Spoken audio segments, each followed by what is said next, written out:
this prayer.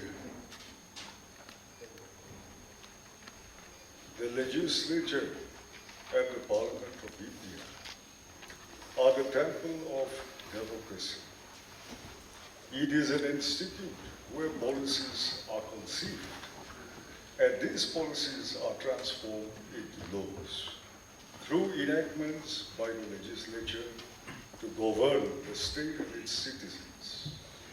To implement these acts, following the policies, a system is established which is known as the government machinery. Therefore, these two organs, the legislature and the government machinery, works in tandem for the interests of the people. The functions of these two organs to manage governance effectively have two secretariats, namely the Assembly Secretariat to receive through the people's representatives and the Civil Secretariat to deliver through the civil servants. Therefore, the synchronization of the two secretariats is of paramount importance, and this is why the many assembly committees have been constituted. These are the Public Accounts Committee, the Estimates Committee, the Committee on Public Undertakings, Committee on Privileges, Committee on Subordinate Legislation, Committee on Government Assurances, Business Advisory Committee, Committee on Petition, Committee on Rules, the House Committee, the Library Committee, the Committee on Papers laid on the table to be examined by the committee, the Budget Committee, Committee to examine the applicabilities of laws passed by the Parliament.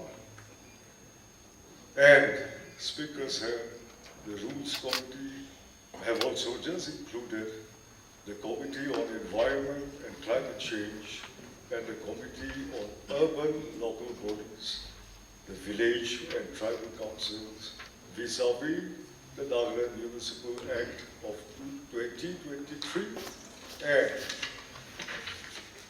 the Nagaland Village and Tribal Councils Act of 1978 as amended up to 2022.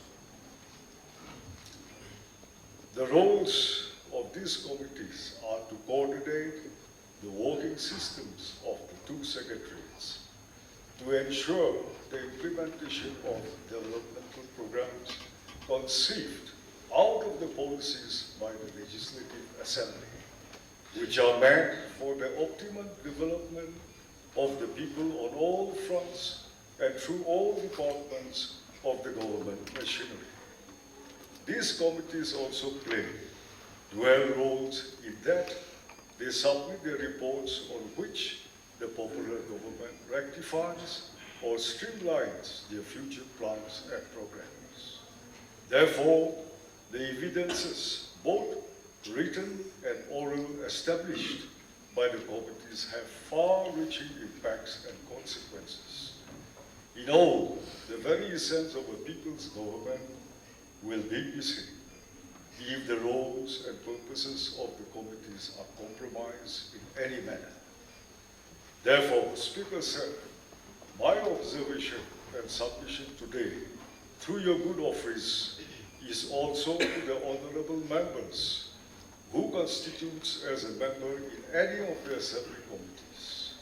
If, for any reasons, the honorable member cannot shoulder and discharge their assigned responsibilities owing to their absence repeatedly for want of quorum, that is at least a 2/3 majority, in such cases having been reported on several occasions, then it will be advisable for them to relinquish their positions as a member of those committees with prior information to the Honorable Speaker, so as to facilitate another member for the smooth conduct of such committees. Speaker Sir, secondly and more importantly, it has also come to our notice that in many cases, the administrative heads of departments and the heads of departments are not attending to their responsibilities with regard to assembly matters.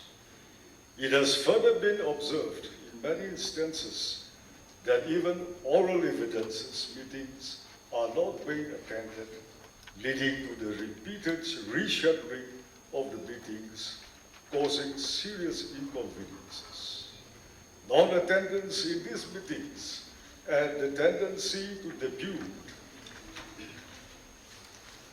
junior officers to represent the AHODs and HODs is highly inappropriate and must be scrupulously avoided.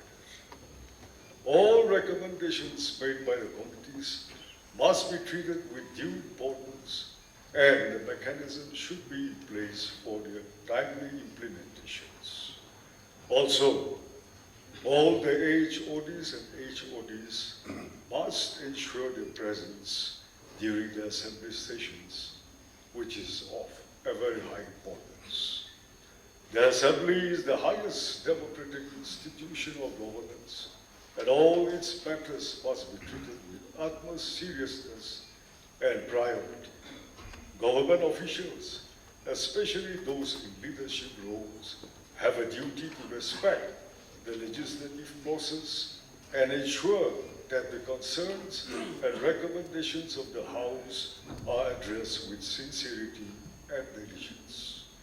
The honorable members of the 14th House is committed to uphold the confidence of the people which have been reposed in us through the mandate we have received, and will therefore leave no stones unturned in the service of the people. Thank you, sir.